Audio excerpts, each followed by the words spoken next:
आज आपण बनवणार आहोत अगदी कमी वेळात शेवयांची खीर. त्यासाठी एका कढईत अर्धा लिटर दूध घेऊ. त्यानंतर त्यात 1 चमचा साजूक तूप टाकून घेऊ. व्यवस्थित मिक्स करून घेऊ. व्यवस्थित मिक्स झाल्यानंतर त्यात चवीनुसार साखर टाकून घेऊ. साखर तुम्हाला हवी तेवढी तुम्ही घालू शकता. मी इथे अर्धी छोटी वाटी साखर वापरत आहे.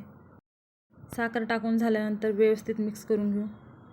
मिक्स झाल्यानंतर त्यात शेवयांचा मसाला वापरणार आहे. तुम्ही बारीक केलेले काजू, बदाम, ड्रायफ्रूट्स वगैरे टाकू शकता. ह्या रेडीमेड मसाल्यामध्ये काजू, बदाम, वेलची पावडर वगैरे सगळं टाकलेलं आहे. मसाला व्यवस्थित टाकून घेऊ. त्यानंतर व्यवस्थित मिक्स करून घेऊ. ह्या पद्धतीने खीर केली तर अगदी चविष्ट आणि एकदम कमी वेळात बनते. व्यवस्थित मिक्स करून घेऊ चमच्याच्या साहाय्याने आणि 1-2 उकळी काढून घेऊ. तुम्ही बघू शकता दुधाला हळूहळू उकळी येत आहे. छान उकळी आलेली आहे. चमच्याच्या साहाय्याने पुन्हा एकदा ढवळून घेऊ. 1-2 उकळी आल्यानंतर शेवया टाकून घेऊ. मी इथे बारीक शेवया वापरत आहे. ह्या शेवया ऑलरेडी रोस्टेड होत्या त्यामुळे मी भाजून घेतले नाहीत.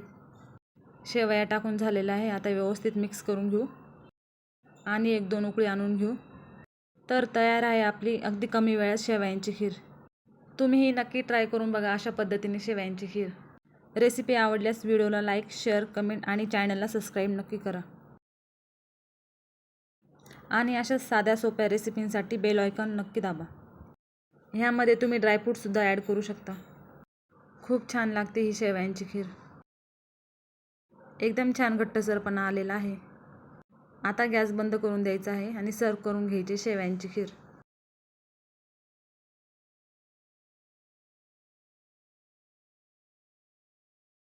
तर कमेंटमध्ये नक्की सांगा कशी वाटली शेवयांची खीर.